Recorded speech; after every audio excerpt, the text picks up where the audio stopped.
you've achieved everything in the game of basketball at various levels, and based on what I've seen, standing ovation is one thing, but the amount of speeches where people have referenced you as being someone that inspired them to be involved or helped them in basketball, but I'm interested to know who inspired you. Thank you.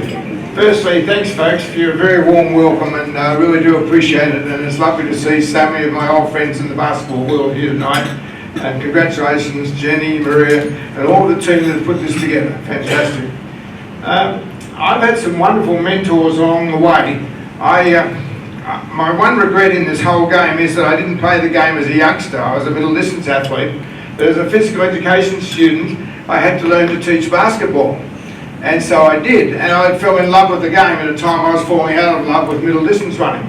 And in fact I went to college at the time with Paul Bertell, David Bertell's older brother, and my first teaching appointment was at a school, Hurstville Boys High School, with Les Goff, who got me involved with the junior committee and got me on the road to basketball.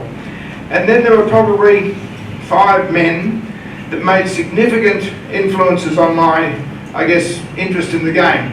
First and foremost was Bruce Flick, 1956 Olympian. Would love to have been here tonight. We were with him last weekend, Maureen and I. His health's not too good. He's mid-80s, but a wonderful player and coach, and he got me involved through the New South Wales junior coaching camps, and I guess saw some potential in me as a coach because I was then involved with the junior state teams.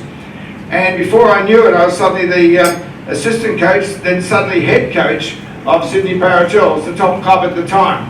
And I'm delighted, by the way, that Jeff Davies with us tonight was a key player in our time with that movement, and Jeff is probably the best Australian never to have been selected in the Boomers team. He should have been in the 68 Olympic team, he wasn't. It was a terrible team, a team that didn't qualify, and but that's another story.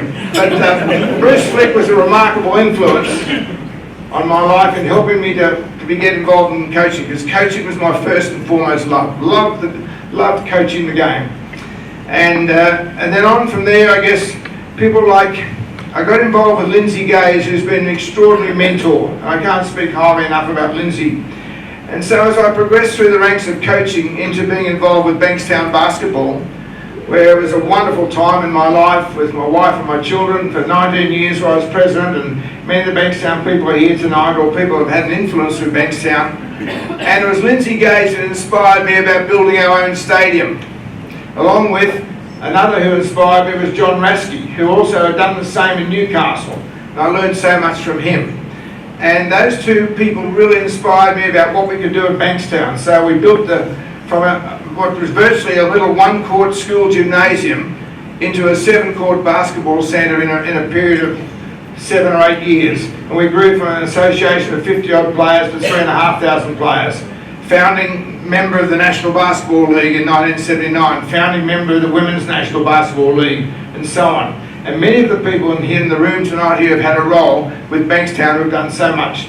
And it was that influence that Lindsay Gaze and John Rasky gave me that helped me understand where we could go, because I was emboldened by what Lindsay had done in Melbourne, and particularly what John Rasky had done in Newcastle. And that was influential as well. Al Ramsey then, who was the original Secretary of New South Wales Basketball and the original Secretary General of Oceania Basketball, became a good friend and was again my mentor and encouraged me to get involved in the administrative side of the sport.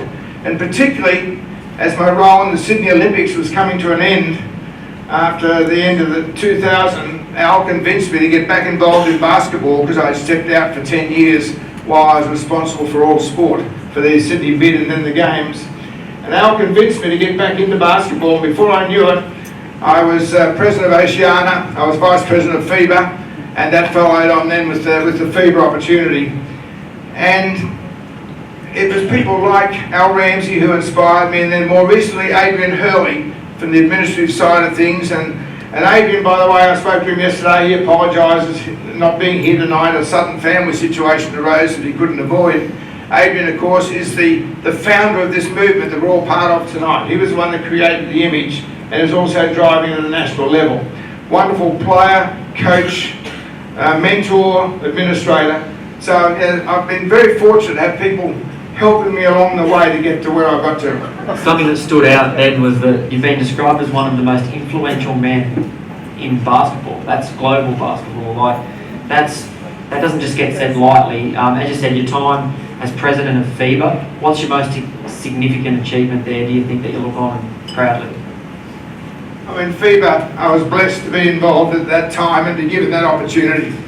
And I guess, and enormous thanks to my wife Maureen, who supported me all the way in this business, and my son Brent, who's here tonight. Maureen, of course, was an Opal back in the 60s, and Brent was the state captain of New South Wales basketball, along with their non-playing sister Nicole. They gave me great support. So, like in most things I do, when I became FIBA president, I was determined not to be just turning up at the meetings, but I made myself available to travel the world. I visited probably more than 100 countries during my 4-year stint.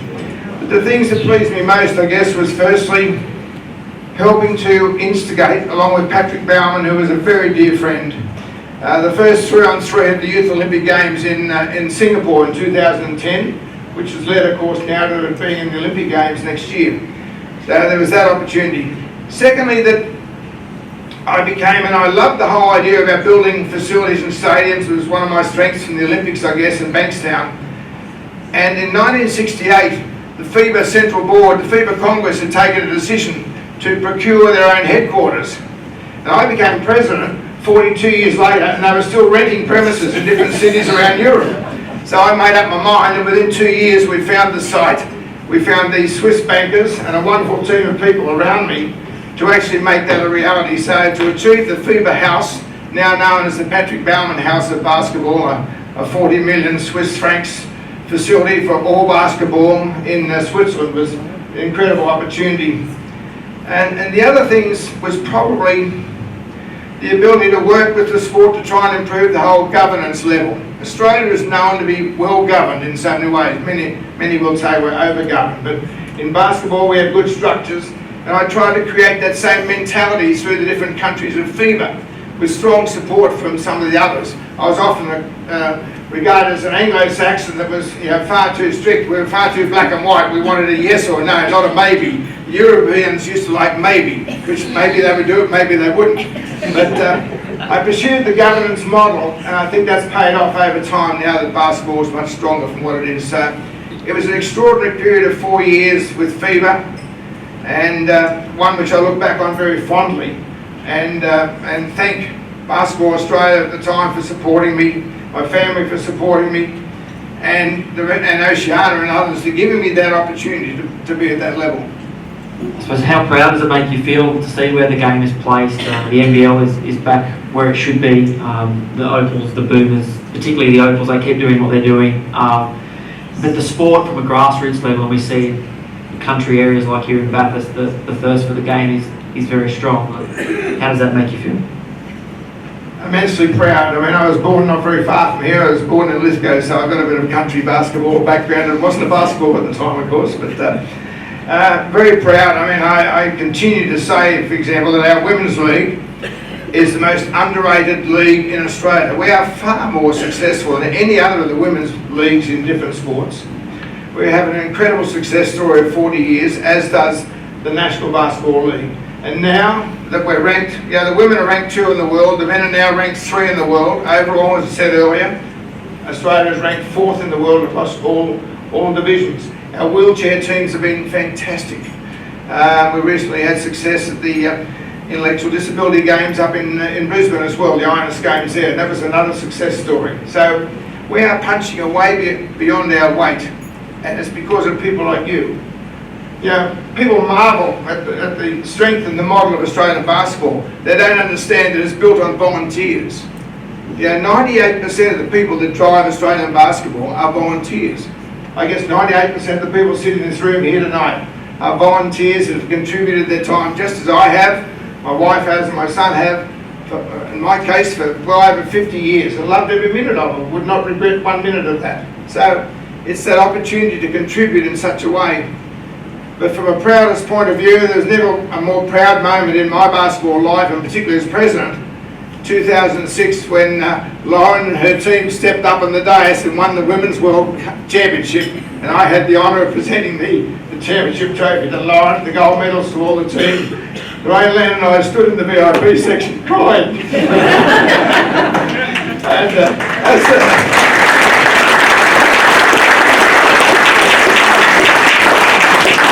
as the clock counted down with some 60 seconds to go, we knew we were going to win it.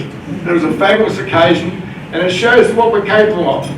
And now we've got people like David, Reid and Maria who are working very, very hard to try and bring the 2022 Women's World Cup to New South Wales, to Sydney and elsewhere. So the future's very bright, and but it's because of people like yourself that made that extraordinary contribution. So you've got to keep going. Well, as I said, the mentors that have helped me, the Hall of Fame committee, led by David Bachel, thank you for honouring me in this regard, and the board, led by Jenny. It's been my last 4 years with re-entering New South Wales scene and becoming chairperson for 4 years. It was a wonderful time, and I hope that you agree we redirected the sport and re-established the credibility of the sport. Found a wonderful CEO in Maria Nordstrom, and I was incredibly happy then to pass the baton over to Jenny Dean, the first woman president ever for New South Wales basketball, and you've heard her speak tonight. What a wonderful job she's doing. So we're in good shape. Basketball is on the go again. We need everyone to be out there singing the praises and saying how good the game is, and let's make it number one always. FIBA's ambition is for basketball to be seen as the world's most popular game. Not necessarily the world's biggest game, but the most popular game. And I think we're well on the way here to that in New South Wales and across this country.